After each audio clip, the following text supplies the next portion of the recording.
कौमी आवाज बुलेटिन पेश खिदमत है। आज की कुछ अहम खबरें।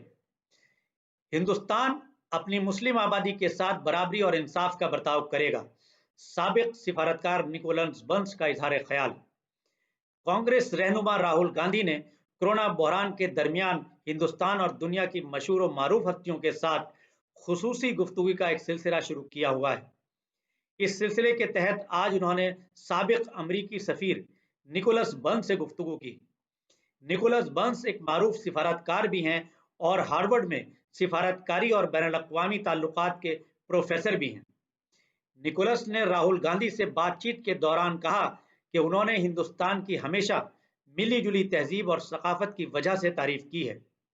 उन्होंने कहा कि वो उम्मीद करते हैं कि हिंदुस्तान अपनी मुस्लिम आबादी के साथ बराबरी और इंसाफ का बर्ताव करेगा और उम्मीद का इजहार किया कि अमेरिका भी अपनी अक़लियतों के साथ ऐसा ही अच्छा बर्ताव करेगा। निकोलस ने अमेरिका में नस्ल परस्ती के बढ़ते रुझान पर तशवीश का इजहार करते हुए कहा कि हिंदुस्तान के बारे में वो कोई राय नहीं दे सकते, लेकिन अमेरिका के बारे में कह सकते हैं कि हम वापस आएंगे और जमहूरियत को मजबूत करेंगे। गुफ्तगू के दौरान राहुल गांधी ने कहा कि दरअसल ये तकसीम यानी फ़िरका परस्ती या नस्ल परस्ती मुल्क को कमज़ोर करती हैं, लेकिन तकसीम करने वाले इसको ऐसे पेश करते हैं जैसे वो मुल्क को मजबूत कर रहे हों। राहुल गांधी ने कहा, जैसे अमेरिका में अफ्रीकी अमरीकी और मैक्सिको के लोगों को तकसीम किया जाता है, वैसे ही कुछ अनासिर हिंदुस्तान में हिंदू, मुसलमान और सिखों को तकसीम करते हैं और जो लोग इस तकसीम के जरिए निज़ाम को कमज़ोर करते हैं वो खुद को कौम परस्त कहते हैं। निकोलस ने कहा कि चीन और रूस में तानाशाही के रुझानात पनप रहे हैं जो किसी भी लिहाज से अच्छा नहीं है। उन्होंने कहा कि हिंदुस्तान और अमेरिका दुनिया की सिर्फ दो बड़ी जमहूरियतें ही नहीं हैं, बल्कि दो अहम जमहूरियतें हैं।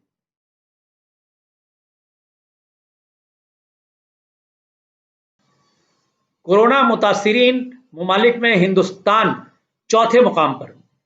हिंदुस्तान में कल कोरोना वायरस के सबसे ज्यादा 10,956 नए मामले सामने आए, जिसके बाद मुल्क में कोरोना मुतासरीन की कुल तादाद 2,98,000 हो गई है और हिंदुस्तान दुनिया में अब सबसे ज्यादा मुतासर मुमालिक की फहरिस्त में चौथे मुकाम पर पहुंच गया है। इस दौरान कोरोना इन्फेक्शन से सबसे ज्यादा 396 लोगों की मौत हुई है, जिससे अमवात की कुल तादाद 8,498 हो गई है। क्या दुनिया में कोरोना से हो सकती हैं 5 करोड़ से ज्यादा अमवात?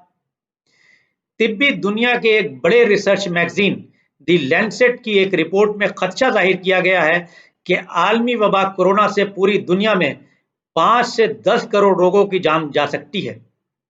रिपोर्ट के मुताबिक जिस तरह से वबा बढ़ रही है, इससे मेडिकल सिस्टम पर बोझ बढ़ जाएगा, जिसके नतीजे में अमवात की तादाद में बहुत इजाफा हो सकता है। दी लैंसेट ने खदशा जाहिर किया है कि जो हालात करीब 100 साल पहले 1918 में स्पेनिश फ्लू के दौरान हुए थे, कुछ वैसे ही हालात आलमी वबा कोरोना की वजह से बन सकते हैं। मैगजीन में तहरीर है कि आज दुनिया भर में जिस तरह की तस्वीर नजर आ रही है, कुछ ऐसी ही तस्वीर स्पेनिश फ्लू के दौर में भी देखने को मिली थी।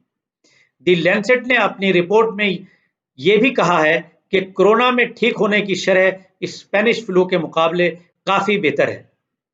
वाज़ेह रहे कि 1918 के स्पेनिश फ्लू की वजह से पूरी दुनिया में 10 करोड़ से ज्यादा लोगों की अमवात हुई थी और अकेले हिंदुस्तान में इस फ्लू से 1 करोड़ से ज्यादा लोगों की जान गई थी। अमेरिका इराक में अपनी फौज कम करेगा। अमरीकी और इराकी हुकूमतों ने जुमे की सुबह एक मुश्तरका बयान जारी किया है, जिसमें कहा गया है कि अमेरिका आइंदा महीनों के दौरान इराक में अपने फौजी वजूद में कमी लाने का सिलसिला जारी रखेगा। ये बयान बगदाद और वाशिंगटन के दरमियान वजारती बातचीत के आगाज के बाद सामने आया है। बयान में दोनों ममालिक की हुकूमतों ने कहा है कि दाइश तंजीम के खतरे पर काबू पाने के हवाले से बड़ी पेशरफ्त की रोशनी में अमेरिका आने वाले महीनों में इराक में अपने फौजियों की तादाद कम करता रहेगा। इस सिलसिले में मजीद तफसीलात पेश नहीं की गईं। 30 जून तक लॉकडाउन नाफिज करने से मुताल्लिक अर्जी खारिज। सुप्रीम कोर्ट में 30 जून तक लॉकडाउन नाफिज करने का मुतालबा करने वाली कुछ मुफाद आम्मा की अर्जियां दाखिल की गई थी, जिनको आज अदालत उज़्मा ने खारिज कर दिया है। अदालत के इस फैसले के बाद इन अफवाहों पर फुल स्टॉप लग गया है, जिनमें यह कहा जा रहा था कि 30 जून तक फिर लॉकडाउन नाफिज किया जा सकता है। उधर दिल्ली के वजीर सेहत सत्येंद्र जैन ने भी लॉकडाउन में मजीद तोसी की बातों को खारिज कर दिया है।